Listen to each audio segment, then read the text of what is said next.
हसियार थाब्लानो जाबाय। जोंनि जायगायावबो सिगां समाव अमाफोरखौनो दानस'लाबायनानै गालांनाय जाथाय जाखांबाय। जोंहा आदिबासि आरो बर'जों न' सावलायनाय जादोंमोन 2014 सनाव। गिबियावनो गोजोन मोनाबिलिनि आंनि अननाय आरो सिबिनाय खुलुमनायखौ गासै बर' रायजो राजा नोंथांमोननिसिम सिगांग्रो जासिहरग्रोनाय जाबाय। दा जोंनि बिटिसि एबा आसामाव मा जागासिनो दं नोंथांमोना गोबाङा ससियेल मिडिया जायफोर Facebook, Instagram, Twitter, YouTube use खालामो नोंथांमोना निउसनि गेजेरजों नुगासिनो दंखायो नङा होमबा? दा एसटि बिनायनि नामाव गोबां दावराव जानो हमगासिनो दं। जायगा बिदिनो दावरावबो जागासिनो। दा जोंहा एसटिखौ होयोब्ला जोंहा थाखानाय एसटि जिनाखि ट्राइबेल जोङो 14था जनजाति दङ जोंहा जायनाखि एसटि थाखानाय राजबंसि, आदिबासि मोनद' हारिफ्रा ज' जानानै एसटि डिमान्ड खालामगासिनो दङ। एसटिनि नामाव धर्ना होगासिनो दं। दा बे बाथ्राखौ जोङो मिथिनाया गोनांथार। गोबाङा मिथिखादोंबो फेसबुक, ससियेल मिडिया, इउटुबनि थ्रुयै। दा जोंनि हारिया मा खहा जागोन, बर'फ्रा गोबां साननो गोनां आरोना। बर'फ्रा बांसिन खहा जागोन आं बेखौ नुहुरदों। गोबाङा ससियेल मिडियानि थ्रुयै गावगावनि अपिनियनखौ, गावगावनि कमेन्टफोरखौ स्ट'रिफोरजों, वाट्सएप स्टेटासफोरजों, इउटुबनि गेजेरजों गोबाङा भिडिअ बानायदों, गावगावनि अपिनियनखौ होदों। दा लोगोफोर, जोङो आसामाव थाखानाय एसटिया गासै 14था दं नङा होमबा? राभा, गार', बर', बिदिनो मेस कसारि, मिसिं, बिदिनो सनवाल कसारि गासैखौ लानानै जोङो टटेल जोंनि सुबुं अनजिमाया 45 लाख। आरो एसटि बिग्रा सुबुंफ्रा 6 जनगोष्ठी माने 6 जनगोष्ठीनि आदिबासि, राजबंसि गोबां बिदिनो दङ। दा बिथांमोना 1 करोड़नि बारा दंखायो, 1.5 करोड़नि खाथियाव दंखायो। होमब्ला गोबां डिफारेन्सखा आरोना। बिथांमोना गावसिनि झारखन्ड, उड़िसा बायदियाव एसटिखा। दा जोंनि आसामावबो बिथांमोना एसटि लुगैदों आरोना। बिथांमोननो एसटि होयोब्ला जों जिनाखि बर'फ्रा जायनाखि ट्राइबेल, जोङो ट्राइबेलनि थाखाय एक्सट्रा खथा थायो। जोंनि स्टुडेन्टफ्रा माखासे स्कलारशिप मोननायनिबो जोंहा भेकेन्सि थायो। बेजों लोगोसे साख्रि बाख्रियावबो जोंहा एसटिफोरनि थाखाय एक्सट्रा भेकेन्सि थायो। बिदिनो कलेजफ्रावबो एडमिसन लायोब्ला जोंहा एसटिनि थाखाय गोबां मार्क होनाय जायो। बिदिनो 50%, 60%ब्लाबो जोङो किसुमान कलेजफ्राव एडमिसन मोननांगौब्लाबो जोङो बिसोरजों कम्पेयार खालामोब्ला बिथांमोनाथ' गोबां डेभेलपखा। जिनाखि जोङो कलेजफ्राव एडमिसन मोननांगौब्लाबो बिथांमोनानो सेख'नानै लाजोबनाय बायदि जागोन आरोना। जोंनि बर'फ्रा ओरैनो बारा डेभेलप नंखाया, फरायनायफ्रावबो जोङो बारा किसुमाना हायो, किसुमाना हायाबो। दा बेफोरबायदि आरोना। बेनिखायनो जों गोबां साननो गोनां। दा बे समाव जोंनि बर'फ्रा गावजों गाव, जोंनि माखासे सुबुंफ्रा ओरैबायदि बखिलायो आरोना। नों एक्टर, नोङो एक्ट्रेस, नोङो सिंगार, नों गिदिर इउटुबार, नों मानो बुङासै हारिनि थाखाय, नों मानो भिडिअ बानायासै, नों बुंथारनांगौमोन।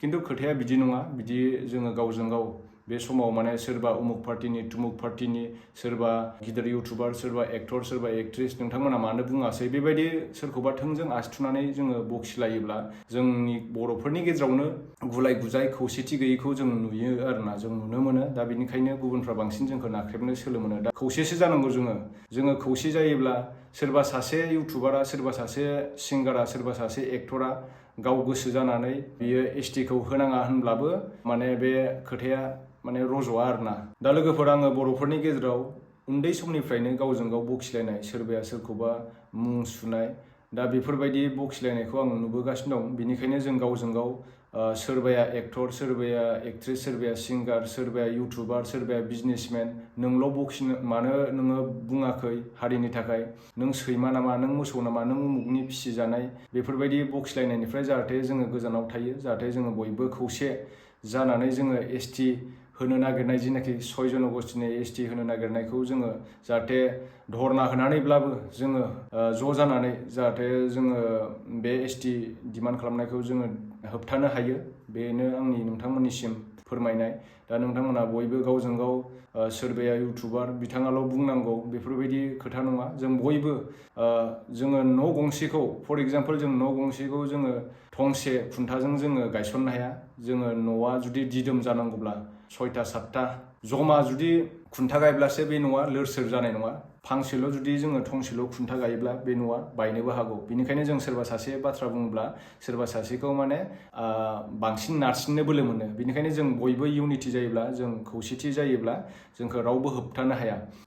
जोंनि थाखानाय एसटिफ्रा गासै ज' जाजोबदों। दा बेनिखायनो जोङो लोगोफोर ससियेल मिडियानि थ्रुयैब्लाबो जों बयबो फंसे फंनैब्लाबो बुंनांगौ आरो जायफोरा बाहागो लानो हाथावना जायफोरा सम दं नोंथांमोना लोब लोब ओंखारबोनांगौ जिनाखि जोंहा प्रटेस्ट खालामनांगौ जोङो माने एसटि डिमान्डखौ डिमेज खालामनांगौ आरोना एसटि होनायनिफ्राय जों बोरैहाय रैखा खालामनो हागोन जोंनि थाखानाय एसटिफ्रा प्रब्लेम जाखागोन इयुनाव जों दायो बिटिसि आव सोरबा एमसिएलए जानो हादों सोरबा इएम जानो हादों सोरबा एमएलए जानो हादों दा बिथांमोननो जोङो एसटि होयोब्ला हमनानै ला बिसिनाथ' 1.5 crore बारा दंखायो जोंनाथ' 45 लाखल'सो टटेल दा जोंनि बर'फोरनि गेजेराव गावजों गावनो सोरबाया बिपिएफआव दं सोरबाया इउपिपिएलआव दं सोरबाया कंग्रेसआव दं सोरबाया बिजेपिआव दं जोंनि भटआ एखेलगे गोलैखाया जाहाथे जोङो सोरबा एमएलए जानांगौब्लाबो सोरबा इएम जानांगौब्लाबो 1.5 crore बारा दङ बिथांमोना एसटि मोनजोबमारोब्ला दा जोंनि बर'फ्रा माबायदि एमएलए जागोन एमएलए जानायनि बा इएम जानायनि बा बिटिसिनि चिफ जानायनि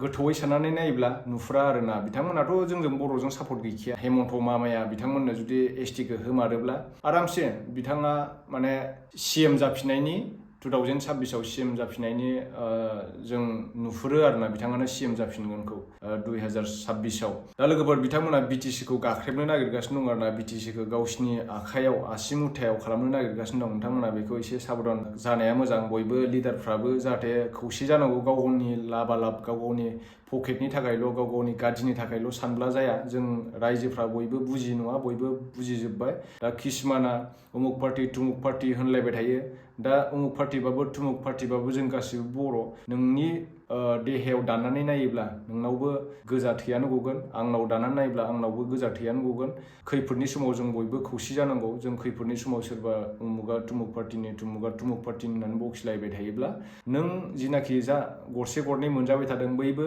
इयुन समाव जों मोनजानाय नङा आरोना जुदि जोंनि गेजेराव इएमआनो जानो हालाब्ला एमएलएआनो जानो हालाब्ला सिएमआनो जानो हालाब्ला जिनाखि जों बिटिसिनि सिएमखौनो होनबाय आङो चिफखौनो होनबाय बेखौनो जानो हालाब्ला जोङो नेक्स्टआव जुदि बिसोरो एसटि गमामायैनो मोनमारोब्ला गुबुन हारिफ्रा मोनद' ट्राइबनि जिनाखि राजबंसि आदिबासि बिथांमोना मोनमारोब्ला एसटिखौ दा बिथांमोनाथ' 1.5 crore बारा दं बिथांमोना बर'नि भट मोनाबाबो आरामसे देरहागोन बिटिसिआवब्लाबो आसामावब्लाबो अब्ला आसामखौ सालायनायनि आरामसे बिथांमोना मोनसे केपासिटि जाहैसिगोन आरोना बै समाव दा लोगोफोर जोंनि गेजेराव गोबां बिदिनो कल रेकर्डफोरखौबो लानानैनो दावराव जागासिनो दङ जायगा जायगा नोंथांमोना एसे हसियार थाब्लानो जाबाय जोंनि जायगायावबो सिगां समाव अमाफोरखौनो दानस'लाबायनानै गालांनाय जाथाय जाखांबाय जोंहा आदिबासि आरो बर'जों न' सावलायनाय जादोंमोन 2014 सनाव दा जायफोर नोंथांमोना मिथियाबो जानो हागौ जायफोर मिथियाखै जों उन्दै उन्दैमोन बे समाव दा जोंनि मेगनजोंनो नुबाय आरोना जोङो बिनिखायनो नोंथांमोना एसे साबधान जानानै थाब्लानो जाबाय जायफोरनि आदिबासि खाथि राजबंसि जायगाफोरनि खाथि जेराव माने बर'फ्रा बांसिन थानाय जायगाफ्राव बारा जायाबो जानो हागौ दा जोंनि जायगाफ्राथ' एकदम बागानजोंनो थांलाय फैलाय आरोना गोबां बेफोरबायदि जाथाया सिगाङाव जाखांबाय दा बेनिखायनो नोंथांमोना एसे गावजों गाव खौसे जानानै थाब्लानो जाबाय जि जायगायाव थाया मानो दा जों जेरैखि जायाब्लाबो एसटि बिथांमोननो होनायखौ जों दबथायनांगौ आरोना जों बयबो खौसे जानांगौ गावजों गाव उमुगा बिपिएफ पार्टिनि तुमुगा इउपिपिएल पार्टिनि नैफोरबायदि बखिलायनायनिफ्राय जाहाथे जों गोजानाव थायो जों बयबो खौसे जानांगौ दा लोगोफोर बिथांमोना जुदि एसटि मोनमारोब्ला इएम एमएलए बिटिसिनि सिएम जानायनिबो पावारखौ मोनसिगोन आरोना दा बिथांमोना 1.5 crore बारा दंखायो जोंनि बर'फ्रालाय बेसेबां दङ हमनानै ला बर' हिसाबै नायोब्ला 10-15 लाख बा 20 लाख दा 20 लाखआव जोङो 20 लाख भटार्सथ' गैयाना नैबेबायदि आरोना खोथाया दा बिथांमोना जुदि 1.5 crore बारा थानायाव हमनानै ला बिथांमोना बिटिसिआव आदिबासिफ्रा बिदिनो हमनानै ला 20 लाख 30 लाख थाब्लाबो होमबा बिथांमोना बिसिबां